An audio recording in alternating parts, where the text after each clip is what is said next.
தேடி தேடி சென்று சோறு தின்பதையும், தேவையே இல்லாமல் அவுட்டிங் என்ற பெயரில் ஊர் சுற்றுவதையும், நடுராத்திரியில் திரைப்படம் பார்க்கப் போவதையும், நாகரிகம் என்ற பெயரில் அநாகரிகத்தில் ஈடுபடுவதையுமே இந்த தலைமுறையினர் வாழ்வியலாக ஆக்கி வருகின்றார்கள்.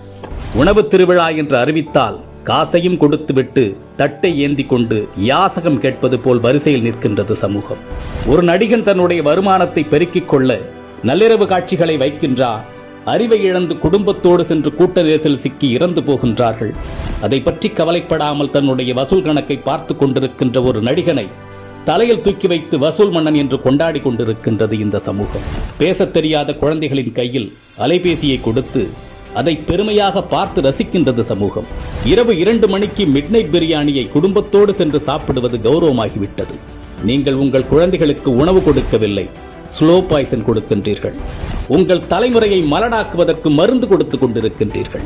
பிள்ளையை பெற்ற பெற்றோர்களே, நம்மில் பலர் பிள்ளைகளை உருவாக்கவில்லை, நிறைய வருமானம் கொடுக்கும் ஜெர்சி மாடுகளை உருவாக்கி கொண்டிருக்கின்றோம்.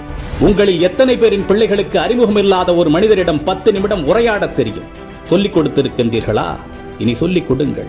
உங்களில் எத்தனை பேரின் பிள்ளைகளுக்கு தன்னம்பிக்கைக்கும் தலைகணத்திற்கும் உள்ள வேறுபாடு தெரியும்? சொல்லிக் கொடுத்திருக்கின்றீர்களா? இனி சொல்லிக் கொடுங்கள். உங்களில் எத்தனை பேரின் பிள்ளைகளுக்கு நம் தாய்மொழியில் தமிழில் தொடர்ந்து ஒரு 5 நிமிடம் பிற மொழி கலவாமல் பேச தெரியும்? சொல்லிக் கொடுத்திருக்கின்றீர்களா? இனி சொல்லிக் கொடுங்கள். உங்களில் எத்தனை பேரின் பிள்ளைகளுக்கு உங்களின் மாத வருமானம் தெரியும்? அதை கொண்டு எப்படி உங்கள் குடும்பத்தை நடத்துகின்றீர்கள் என்று எத்தனை பேர் உங்கள் பிள்ளைகளுக்கு சொல்லிக் கொடுத்திருக்கின்றீர்கள்? இல்லை என்றால் சொல்லிக் கொடுங்கள். அது தெரியாததால் தான் இன்று பலர் லட்சத்தில் வருமானம் ஈட்டியும் இஎம்ஐயில் வாழ்க்கையை தொலைத்து விழி பிதுங்கி நின்று கொண்டிருக்கின்றார்கள். ஆண் பிள்ளைகளோ பெண் பிள்ளைகளோ, உடல் வெட்கம் என்றால் என்ன என்று சொல்லிக் கொடுங்கள். 10 வயதில் அணியும் ஆடையது, பருவ வயதில் அணியும் ஆடையது, படுக்கையில் அணியும் ஆடையது, பொதுவெளியில் அணியும் ஆடையது என்று வேறுபாடுகளை சொல்லிக் கொடுங்கள்.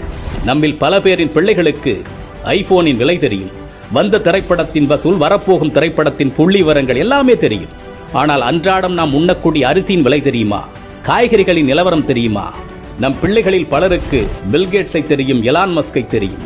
ஆனால் நம் மொழிக்காக, இனத்தின் வளர்ச்சிக்காக இன்னுயிர் துறந்த தியாக வரலாறுகளை பற்றி தெரியுமா?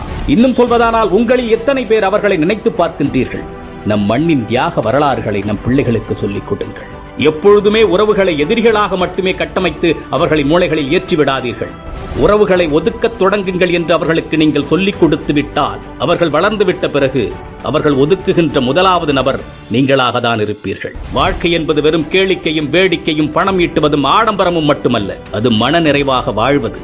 அது எப்படி என்று குழந்தைகளுக்கு கற்றுக் கொடுங்கள். இந்த மனித சமுதாயத்திற்கு பெற்றோர்களாகிய நீங்கள் செய்யக்கூடிய மிகப்பெரிய கடமையே உங்கள் பிள்ளைகளை அறம் சார்ந்த பிள்ளைகளாக, அறிவார்ந்த பிள்ளைகளாக உருவாக்குவதுதான். அறிவு என்பது படித்து தெரிந்து கொள்வதல்ல, ஏடுகளில் இருந்து நாம் அறிந்து கொள்வதல்ல. நாம் கற்றுக்கொள்ளுகின்ற அத்தனையும் நமது புத்திக்குள் இறங்கி அது என்னவாக வெளிவருகின்றது என்பதை பொறுத்ததுதான் அறிவு. சிந்திக்க தூண்டுவது அறிவு. தன்னுள் எழும் கேள்விகளுக்கு தானே விடை காண்பதுதான் அறிவு. அப்படிப்பட்ட அறிவை உங்கள் பிள்ளைகளுக்கு வழங்குங்கள்.